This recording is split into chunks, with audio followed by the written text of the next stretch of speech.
A few months ago, I decided to take a break from the hectic city life. After searching for a while, I rented a small, remote cabin deep in the mountains, hoping for a peaceful weekend getaway. The cabin was surrounded by dense forest, with the nearest neighbor over 20 minutes away by car. It seemed like the perfect place for solitude, and I was actually looking forward to some time alone. The host had great reviews, and the cabin looked clean and cozy in the photos. Though simply furnished, it had everything I needed. The host also mentioned in a message that there were security cameras installed, one at the front door and another in the living room for guest safety. I didn't think much of it since it's not unusual for rentals to have security systems nowadays. The first day went smoothly. I spent the afternoon hiking in the surrounding woods, and by the time I returned to the cabin, it was already dusk. After a simple dinner, I cleaned up and went to bed early, feeling satisfied with my peaceful surroundings. The night was quiet, except for the occasional rustling of leaves outside, and I quickly fell asleep. Around 2 a.m., I was suddenly awoken by a strange sound. It was soft, like something heavy falling onto the floor. At first, I thought it might have been the wind knocking something over outside, so I tried to ignore it and go back to sleep. But a few minutes later, the sound came again, this time louder and clearer, as if it was coming from above. The thing is, the cabin only had one floor. A chill ran down my spine. I sat up in bed, my heart starting to race. I listened carefully, trying to catch any more noises. The wind outside had picked up slightly, and the trees were rustling, but inside the cabin, everything was eerily quiet. I tried to convince myself it was just the house settling, maybe the old wooden beams shifting with the cold night air. But I couldn't shake the uneasy feeling that something wasn't right. I got out of bed, grabbed my phone for light, and walked through the cabin, checking all the windows and doors to make sure they were locked. Everything seemed secure, and there was no sign of anyone or anything out of place. The night outside was pitch black, and the wind had grown stronger, making the trees sway and cast shadows that danced on the cabin walls. To ease my nerves, I remembered the host had mentioned the security cameras. I thought maybe checking the footage from the previous night would calm me down, so I logged into the system with the credentials the host had provided. The footage from the front door camera showed nothing unusual, just some small animals passing by earlier in the evening. The living room camera, however, was a different story. As I scrolled back to around 3 a.m., my heart skipped a beat. There, in the middle of the living room, stood a shadowy figure. It was a man, wearing a long coat, just standing motionless, facing the hallway that led to the bedroom I was sleeping in. He didn't move. He just stood there, as if staring at the door to my room. I felt my skin prickle with fear as I watched, unable to comprehend what I was seeing. The figure remained there for several minutes, completely still. Then, slowly, it turned and walked toward the front door. Just as it reached the door, a loud noise broke the silence, snapping me out of my trance. It sounded like something heavy had fallen outside the cabin. My heart pounded in my chest as I hurried to the window, carefully pulling the curtain aside to peek out. Through the darkness, I could make out the vague shape of a person moving away from the cabin, slowly disappearing into the thick woods. A wave of panic surged through me. I quickly grabbed my phone and dialed 911, my hands shaking. I tried to explain the situation to the dispatcher as clearly as I could, though my voice was trembling.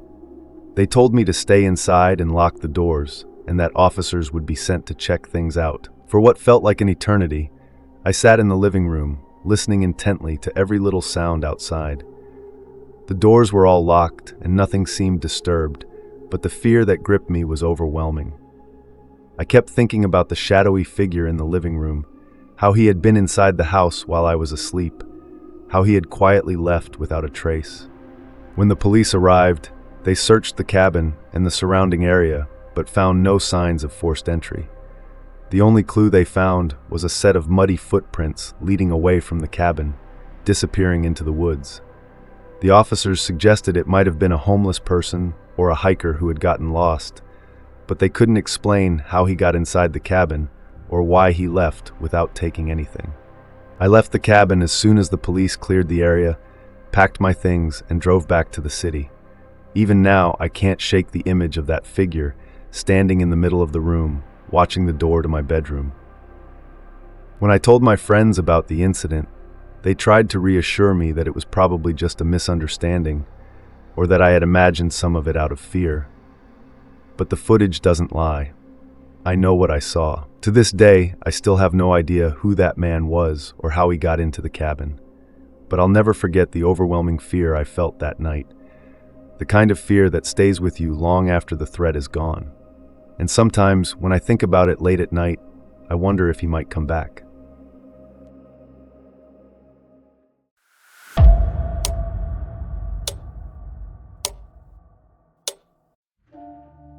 This happened in July of last year.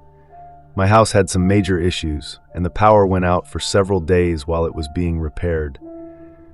I work from home, so this was a huge problem for me, and I ended up needing to rent an Airbnb to stay at for a few days until the power was restored. Since I don't live in a big city, there weren't many Airbnb options nearby. The closest one that was reasonably priced was about a 45-minute drive from my house. It was in a smaller, more secluded area of the city, and the neighborhood wasn't considered the safest. But since I was only staying for a few days and saving money, I figured it would be fine. When I arrived at the Airbnb, I was exhausted. I went straight to bed, too tired to care about much else. The next morning, I woke up early and started setting up my workspace. Just as I was about to start work, there was a knock at the door. I wasn't sure if I should answer it since it wasn't my house, but I thought maybe it was the host or something important, so I went to check. Standing at the door was a man, probably in his early 30s, covered in tattoos. He didn't look like the host or any kind of salesperson. Not wanting to engage, I didn't open the door. I just walked away and went back to my desk to continue preparing for work. The rest of the day was packed with meetings and catching up on tasks from the past few days, so I didn't leave my desk until about 8 p.m. When I finished, I went out to grab some dinner. When I got back and started eating, there was another knock at the door. I got up to check, and to no surprise, it was the same guy from earlier. This time I was more annoyed than concerned. Why was he back so late? But again, I didn't open the door. I simply walked away and continued eating, trying to ignore it. After dinner, I decided to work for about another hour. I put my headphones on and focused on getting through my remaining tasks. By the time I was done, I hadn't realized how much time had passed or how dark it had gotten. I closed my laptop, and the room was suddenly pitch black, the only light coming from my screen. But then, a chill went down my spine. I noticed faint footprints on the floor, leading from the door to the area behind my desk where I had been working all day. My heart started pounding. Someone had been inside. Almost on cue, I heard footsteps coming from the stairs, slow and deliberate, as if they were trying not to be heard. I couldn't breathe. I slowly walked toward the sound, and as I turned the corner, a man's face appeared from the stairwell. It was the same man, the one covered in tattoos. He looked at me, and his expression changed from surprise to pure anger. His eyes burned with a quiet rage, as if I had no right to be there. I wanted to say something, but no words came out. My heart pounded in my chest, and before I knew it, I turned and bolted for the back door. I ran as fast as I could, flinging the door open and sprinting across the backyard, straight into the trees behind the house. I didn't expect him to follow me, but I soon heard footsteps crashing through the brush behind me. He was chasing me. I hid behind a large tree, trying to stay as quiet as possible, fumbling with my phone to dial 911. My hands were shaking and my breath was coming in short, terrified bursts. The footsteps grew louder as he got closer, but then, to my immense relief, they passed by without noticing me. I stayed hidden for what felt like forever, before finally feeling safe enough to call the police. The officers arrived shortly after, and I returned to the Airbnb to meet them. I gave them a detailed description of the man, and to my surprise, they found him the next day. His tattoos made him easy to identify. It turned out that he had broken into several homes in the area recently, doing unspeakable things to the people living there. I still don't know why he didn't attack me the first time, or why he seemed to leave me alone initially. Maybe he thought I hadn't noticed him sneaking around while I was working with my headphones on.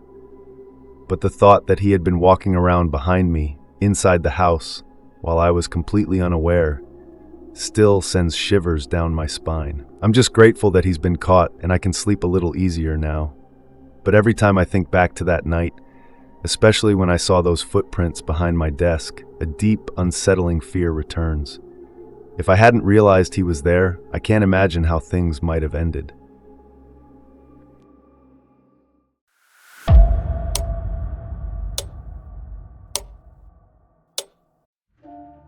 A few months ago, I booked an Airbnb for a one-night stay in a town I'd never been to before. I had a work meeting the next day, and after meeting the client, I planned to drive back home. The drive was about 3 hours, so I booked the place a few weeks in advance to make sure I had somewhere to stay. By the time I arrived, it was already dark and the sun had long set. The town was eerily quiet. Almost every house had its lights off, and the tall trees lining the streets blocked most of the view, giving the place a strange, oppressive feel. I parked my car in the driveway and stepped out to grab my bags. As I was about to enter the house, I noticed a figure standing on the street. It was the same person I had seen earlier while driving through the town, but now they were just standing there, facing the Airbnb I was staying at. Their behavior made me uneasy, but I tried not to think too much of it and continued moving my things inside. Once inside, I carefully checked each room. The house was very average, nothing out of the ordinary, but it was more than enough for a brief overnight stay. After I unpacked, I made sure all the doors and windows were locked, trying to ease my nerves. A few minutes later, I went back to my car to grab one last thing, and when I stepped onto the porch, I saw the same person still standing on the street. This time, they started walking away as soon as they noticed me. Although they didn't come any closer, their lingering presence kept me on edge. After returning to the house, I double-checked that everything was locked. Just to be safe, I even pulled my car into the garage. For the next couple of hours, I tried to relax but couldn't shake the feeling that something was off. Eventually, I started to settle down, ready to sleep since I had to wake up early the next day. I set my alarm and went to bed. Throughout the night, I woke up a few times but didn't hear or see anything unusual. At around 4 a.m., my alarm went off, and I groggily sat up to turn it off. That's when I noticed something odd. There was a faint light coming from under my bedroom door. I remembered clearly turning off all the lights before I went to bed. My heart started racing as I got out of bed and slowly walked toward the door. Just as I was about to open it, I heard movement outside in the hallway, like someone was walking around. I carefully opened the door and saw that the living room light at the end of the hall was on. I immediately knew I had turned it off the night before. Then I heard a louder noise and looked over to the corner of the living room. The same man I had seen standing on the street earlier was inside the house, rummaging through my bag. He was wearing a black hoodie and ripped jeans, just as I remembered from before. I froze for a second, completely shocked. But then the man looked up and saw me standing there. He didn't seem surprised. It was as if he expected me. He dropped the bag and shouted, "Don't move," and started walking toward me. His face was expressionless, but I could sense an undercurrent of anger in his voice. Without thinking, I turned and ran back to my room, slamming the door behind me and locking it. Just as I did, I heard him crash into the door, trying to kick it down. My heart pounded in my chest and my hands were shaking, but I knew I had to get out. I ran to the window, pushed it open, and jumped out into the backyard. I hit the ground hard but didn't stop. I ran across the yard and hid behind a parked car across the street. From there, I could see the house, hoping he hadn't followed me. Several minutes passed, and the lights inside were still on, but no one came out. Just as I was about to pull out my phone to call the police, I saw the front door slowly open. Holding my breath, I watched as the man stood at the entrance, scanning the area, as if looking for me. He stood there for a few seconds before turning back toward the house, as if making a decision. Then, he walked down the steps and started heading in the opposite direction, disappearing into the night. I waited until he was completely out of sight before running back to the house. Instead of going inside, I slipped into the garage, locking the door behind me. I immediately dialed 911, explaining everything that had just happened. The operator assured me they would send someone over as quickly as possible. I sat in the garage, my heart still racing, listening to the eerie silence. Then I heard footsteps approaching from outside. My whole body froze in fear, thinking he had come back. But as the steps grew closer, I realized they sounded different. There were more of them, several people, not just one. Through the small garage window, I saw a group of police officers walking toward the house. I rushed to open the door and let them in. They searched the house thoroughly, but the man was gone. Although they couldn't catch him on the spot, the police reassured me they would patrol the area more frequently and advised me to find somewhere else to stay for the night. With their help, I quickly gathered my belongings and left the Airbnb. As I drove away, my hands were still shaking and my heart hadn't slowed down. Even though I hadn't been physically harmed, the fear of that night stuck with me. The man hadn't returned, and I was safe, but the experience made me realize how vulnerable I had been. To this day, I can't shake the image of him standing at the doorway, searching for me.